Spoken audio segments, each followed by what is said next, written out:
Сегодня у меня самая осмысленная прогулка по городу. Я вместе со всезнающими гидами, которые работают в мультимедийном историческом парке «Россия. Моя история», Владой Евсеевой и Виктором Борисовым, совершили временное путешествие по городу. Оно, конечно, было коротеньким, но каким захватывающим. Можно все трогать, смотреть, задавать вопросы. Кто бы мог подумать, что нас окружает история, и простые привычные вещи обретают новый значимый смысл.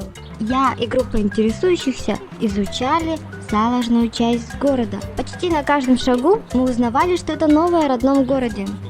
А начали мы со знакомства с копией надвратной башни Якутского острога, которая стояла в свое время в Краеведческом музее, а потом сгорела. Она как раз таки была подлинная. Реставрировал ее известный реставратор по имени Александр Ополовников. Сейчас в Краеведческом музее стоит башня Пономарева, по-другому ее называют еще башня Манчара.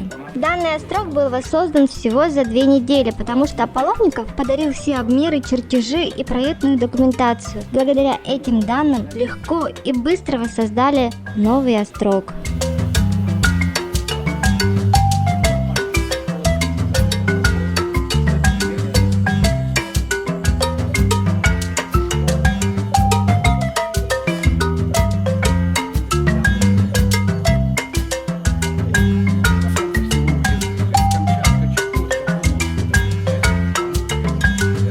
Кстати, бревна острога перешли от линии электропередачи ЛЭП, который бережно выделил Якутскэнерго для воссоздания острога. Вся история Якутского уезда, Якутской области, Якутской АССР связана с этой башней. Первый острог назывался Ленским. В 1632 году его установил стрелецкий сотник Петр Бекетов.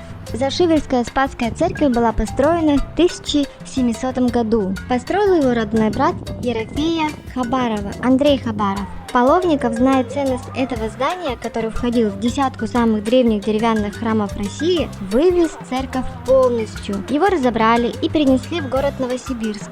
Под этот объект Ополовников придумал новый музей деревянного зодчества под открытым небом. После, по этим чертежам, под руководством самого Ополовникова, якутский писатель Дмитрий Кононович Сивцев Сорномолон воссоздал Зашиверскую церковь в музее-заповеднике Дружба. Один подлинник находится на территории академического городка в городе Новосибирск, а вторая копия этой церкви находится в Сотинском музее Дружбы.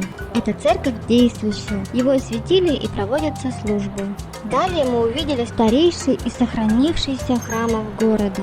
А вы знаете, что обмерные чертежи Зашиверской Спасской церкви, Якутского острога 17 века и других уникальных памятников деревянного зодчества Якутии хранятся в фондах нашего музея? А это памятник отцу-основателю города Якутска Петру Бекетову, стрелецкому сотнику, основателю города Якутска. В честь 375-летия вхождения Якутии в состав российского государства он расположен на Московской набережной, одном из самых красивых мест города. Это бронзовая портретная композиция, облицованная гранитом, расположена на постаменте. Изготовлен памятник в городе Смоленске.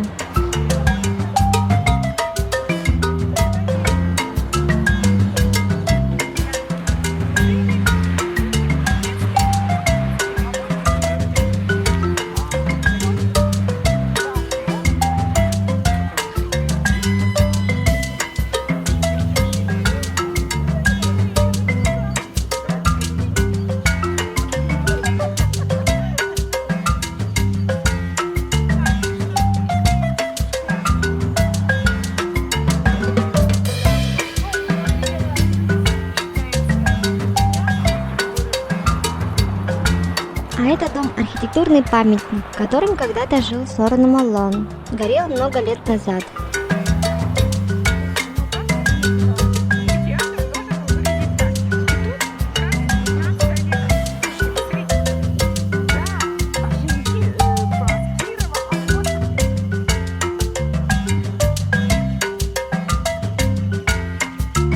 А в этом доме жила первый председатель Верховного Совета ЯССР Софья Сидорова, простая якутская женщина, которая как в кино превратилась из неграмотной домашней прислуги в первое лицо республики. Именно она организовывала помощь фронту и участие женщин в тех отраслях, которые лишились мужчин.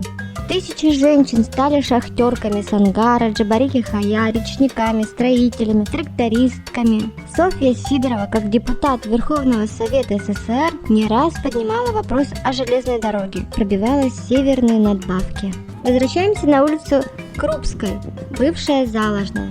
Последняя сохранившаяся в Якутске усадьба купцов Киршенгольц с жилым и доходным домом, амбаром и ледником. Основатели якутской династии евреев Иосифа Киршенгольц сослали за поджог усадьбы помещика. Вместе с женой и 3 детьми они шли в ссылку более 3 лет. В 1893 году Иосиф был убит грабителями, а его детям, которых уже было 6, и вдове разрешили переехать из Бестяха в Якутск, где они построили дом. Интересно, что Гирш Иосифович по закону должен был вернуться на военную службу и проживание после 18 лет обратно в Польшу. Его возвращали, а он обратно сбегал в Якутию, к семье несколько раз. Это редкий случай, когда бежали в Сибирь обратно. Ребята, вы знаете, я для себя открыл заново город Якутск. Время пролетело незаметно. В то время, пока я изучал город, день закончился. А ведь это еще какая-то одна из маленьких частей нашего города. Всего лишь заложная сторона города Якутска. Всем пока!